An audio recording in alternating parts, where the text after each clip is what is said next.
அண்ணாவும் ராஜாஜியும் இருந்து சட்டமன்றத்தில்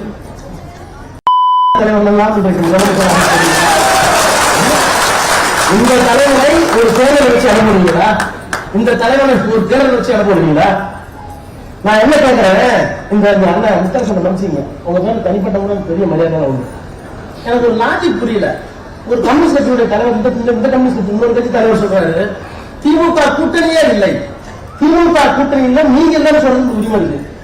கூட்டணியே இல்லைன்னு சொல்றதுக்கு நீங்க என்ன கூட்டணி? உங்களுக்கு என்ன அதிகாரம் இருக்கு?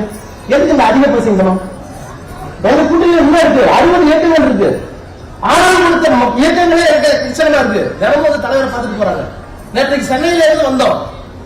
மீண்டும் வருவோம் தலைவா. இது கட்சிக்காரங்க தலைவர் வராங்க. தலைவா நாங்கள் இருக்கிறோம், உங்களுக்கு கோட்டையை விட்டு எங்களுடைய வேலை. இல்லத்துல வந்து தமிழ்நாட்டு மக்களுக்கு என்ன ஆயிடுச்சு? வெட்டமா இருக்கு. இன்னொரு தாய் வந்து சொல்றது, கையில சட்டத்தில் ஒரு குழந்தை, கையில ஒரு குழந்தை, உடனே பார்த்து கொடுங்கள் தலைவா, தமிழ்நாடு உங்களை நம்பி இருக்கிறோம்.